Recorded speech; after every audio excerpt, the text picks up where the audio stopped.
अस्सलाम वालेकुम व्यूअर्स, कैसे हैं आप लोग। उम्मीद करता हूँ आप सब खैरियत से होंगे। व्यूअर्स, जैसे एमडी कैट की बायोलॉजी चैप्टर 2 इसका कंटिन्यू है। टॉपिक 3 प्रोटीन्स आज डिस्कस करेंगे।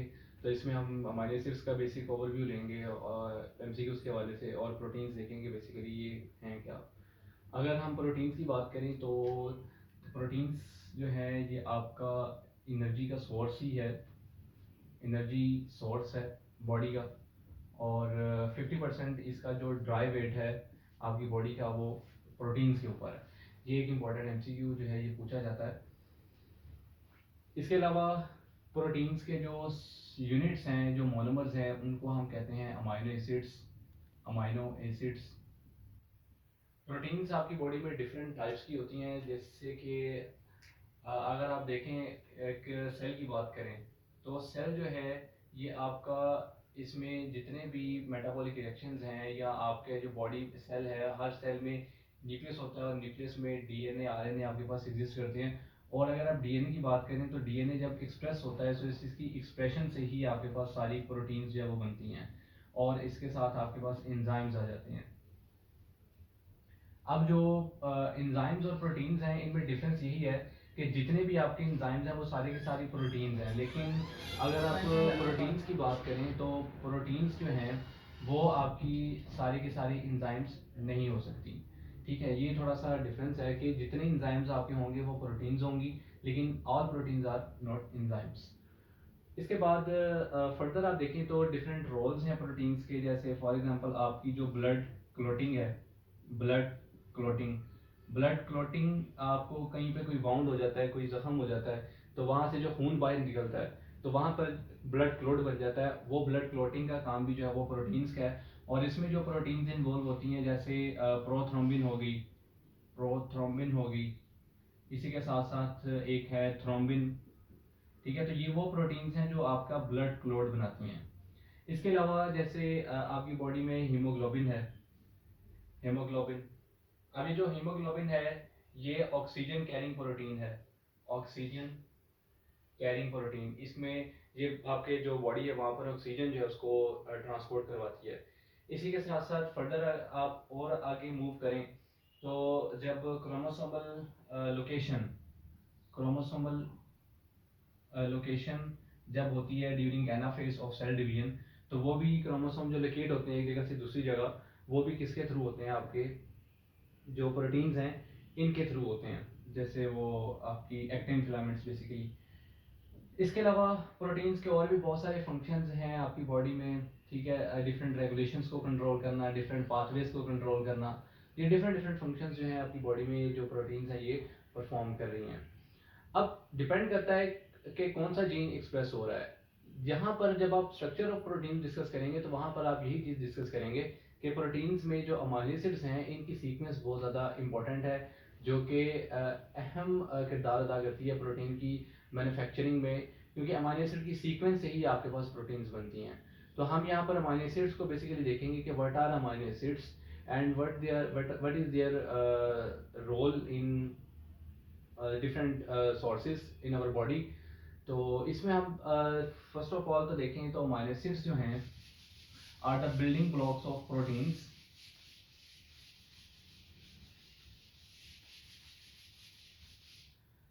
तो अमाइनो एसिड्स जो हैं ये बिल्डिंग ब्लॉक्स हैं प्रोटीन्स के। And amino acids are of different types including polar and non polar, acidic, basic. ठीक है, तो वो हम उनकी जो नेचर्स हैं उसको बाद में डिस्कस करेंगे। सबसे पहले तो देखेंगे कि अमाइनो एसिड्स हैं कितने। टोटल आपके पास जो रेंज इनकी आती है, अगर आप ओवरऑल की बात करें तो वो 3000 तक तो आपके पास डिफरेंट कैटेगरीज के लिहाज से है।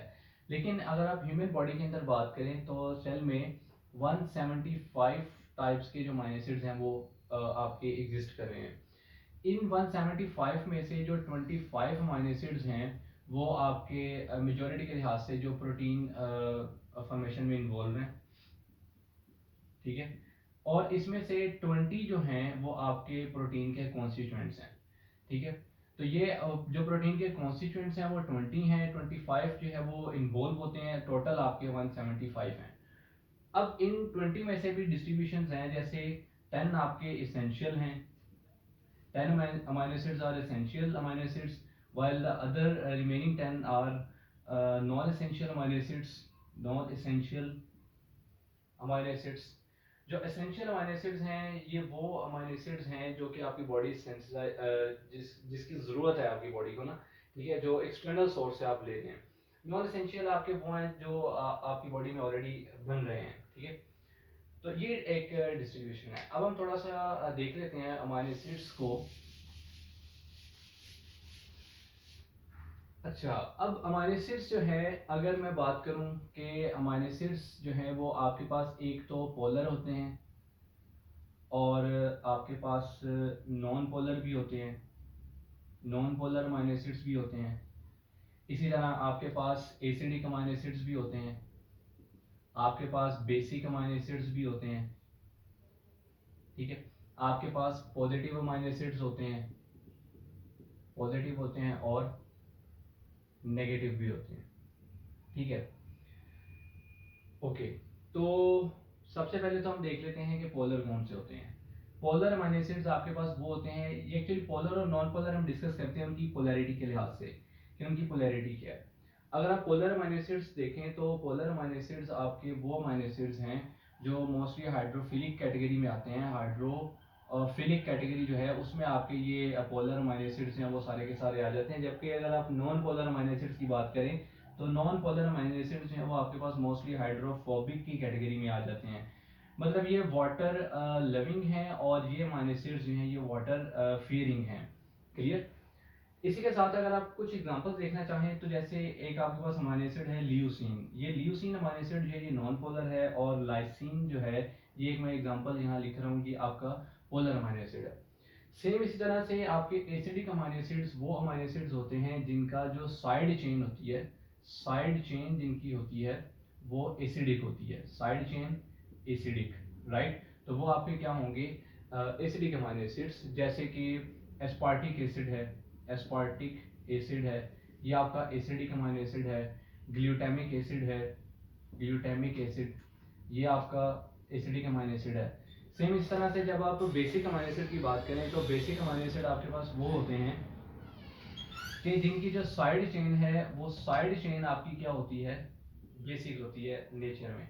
अब बेसिक अमाइनो एसिड्स आपके पास कौन कौन से हो सकते हैं, जैसे आर्जिनिन है, आर्जिनिन है, ठीक है, हिस्टिडीन है, ये आपके जो है ये क्या होंगे, बेसिक अमाइनो एसिड्स होंगे। आपके जो नेगेटिव अमाइनो एसिड्स होते हैं ये आपके मोस्टली एसिडिक होते हैं और जो पॉजिटिव अमाइनो एसिड्स होते हैं वो आपके मोस्टली बेसिक होते हैं नेचर में।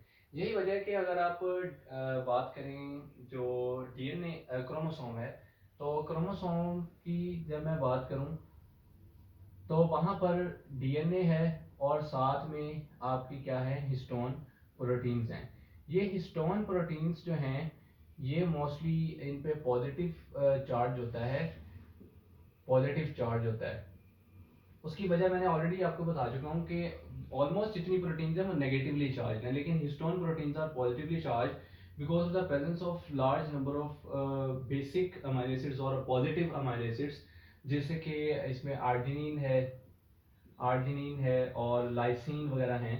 तो लाइसिन और आर्जिनिन जो है ये आपके बेसिक अमाइनो एसिड्स में आ जाते हैं, ठीक है। तो ये इसमें एक थोड़ा सा डिफरेंस है कि आपके एसिडिक अमाइनो एसिड जो हैं वो कौन से होते हैं, कुछ एग्जांपल्स आपको बता दिए और उनको एसिडिक क्यों कहते हैं, बेसिक क्यों कहते हैं, पोलर और नॉन पोलर उनकी पोलैरिटी के लिहाज से, पॉजिटिव और नेगेटिव जो है वो क्या होंगे। अब अगर अमाइनो एसिड्स की बॉन्डिंग की बात करें तो उसमें थोड़ा सा हम देखेंगे।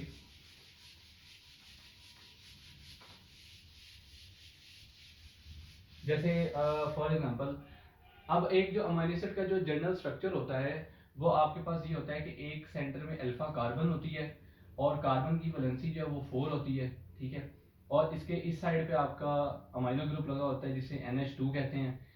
इसके अलावा एक हाइड्रोजन होती है जो कि अल्फा कार्बन के साथ अटैच्ड होती है और इसके इस तरफ पे एक कार्बोक्सिलिक ग्रुप होता है और इधर R होता है जिसे हम फंक्शनल ग्रुप कहते हैं। ये आपका क्या है जी, फंक्शनल ग्रुप।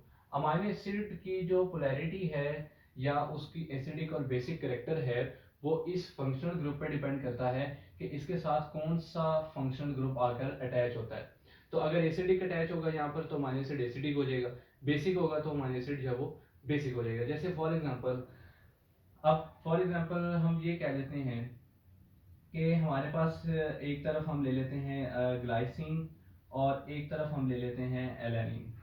अब ग्लाइसिन और एलेनिन जो दो अमाइनो एसिड हैं, याद रखें कि अमाइनो एसिड की लिंकेज होती है आपस में।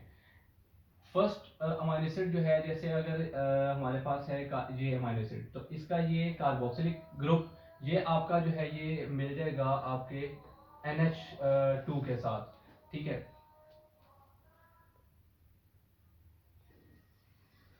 तो कार्बोक्सिलिक एसिड जो है फर्स्ट अमाइनो एसिड का carboxylic acid second amino acid के अमोनिया जो अमाइनो ग्रुप है उसके साथ लिंकेज करेगा।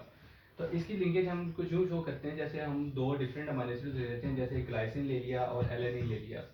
अब इसकी हम लिंकेज करवा के देखते हैं तो हमारे पास क्या बनता है। देखिए जी, सबसे पहले तो हम ये कर लेते हैं कि आप ले लेते हैं ग्लाइसिन को, राइट।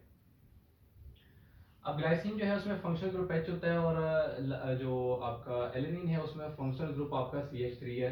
तो इसको मैं ओपन लिंक फॉर्म में कर देता हूँ। जैसे आपका ये आ गया अमाइनो ग्रुप और इसके साथ अटैच अल्फा कार्बन, और कार्बन इसके साथ आपका कार्बोक्सिलिक ग्रुप अटैच्ड हो गया, और आपकी इस अल्फा कार्बन के साथ जो फंक्शनल ग्रुप R की जगह पे हाइड्रोजन आ गया और यहाँ पर भी हाइड्रोजन आ गया, तो ये आपका बन गया ग्लाइसिन, राइट।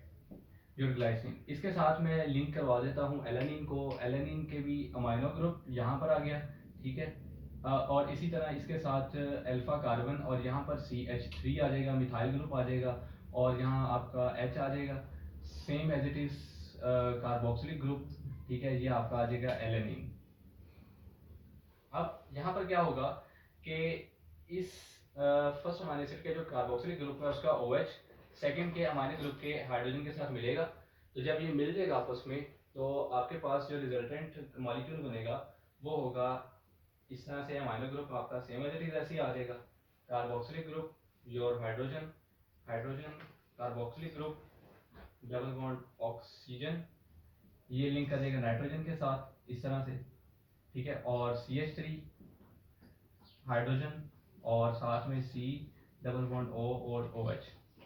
अब यहाँ पर देखें तो यहाँ पर फिर आपके पास ये अमाइनो का हाइड्रोजन फ्री रह गया और कार्बोक्सिलिक ग्रुप का हाइड्रोक्सिल ग्रुप जो है वो फ्री रह गया। तो इसका मतलब है कि ये फर्दर बॉन्डिंग जो है वो बनाता चला जाता है। अब ये जो आपके पास बन गया ये है ग्लाइसिल एलेनिन। यहाँ पर जो ये बॉन्ड बना आपके पास, इस बॉन्ड को कहते हैं पेप्टाइड बॉन्ड, पेप्टाइड बॉन्ड या पेप्टाइड लिंकेज कहते हैं। जब दो अमाइनो एसिड्स के दरमियान जब दो अमाइनो एसिड्स लिंक करें तो उससे आपके पास डाइपेप्टाइड बनता है, डाइपेप्टाइड बनता है। एक आपके पास ट्राइपेप्टाइड होता है, ठीक है जी, टेट्रापेप्टाइड होता है। तो ये आपस में ऐसे लिंकेज होती जाती हैं और आपके पास बनते जाते हैं। अब सवाल ये पैदा होता है कि जो ट्राइपेप्टाइड है, ट्राइपेप्टाइड में कितने पेप्टाइड बॉन्ड होंगे? तो वो आपके पास दो बॉन्ड होंगे इस तरीके से, यानी पहला अमाइनो एसिड, दूसरा, तीसरा, तीन अमाइनो एसिड और दो बॉन्ड, ठीक है। सेम एज इट इज आपका इस तरीके से ये लिंकेज है वो चलती चली जाएगी। और इसके बाद आपका जो हाइड्रोक्सिल ग्रुप जब हाइड्रोजन के साथ मिला होगा तो वो H2O आपका जो है वो रिलीज हो जाएगा। तो एलिमिनेशन ऑफ वाटर मॉलिक्यूल के थ्रू आपके दो अमाइनो एसिड एक पेप्टाइड बॉन्ड बनाकर एक मेजर पेप्टाइड चेन बनाते चले जाते हैं, ठीक है। और वाटर मॉलिक्यूल जो है वो रिलीज होता चला जाता है। तो ये आपके पास बेसिक इसका फिनोमिना होता है जिसमें आपके अमाइनो एसिड्स की जो लिंकेज है वो सारी अरेंज होती है। और इसकी जो सीक्वेंस है वो हम प्रोटीन के जो स्ट्रक्चर्स हैं उसमें हम डिस्कस करेंगे। तो बेसिक हमारा यहाँ तक इसका कॉन्सेप्ट था अमाइनो एसिड्स का, ये हमारा क्लियर हो गया, ठीक है। तो यही पॉइंट्स कुछ आपने याद रखने हैं। नेक्स्ट स्ट्रक्चर्स में आपसे मिलेंगे। अल्लाह हाफिज़।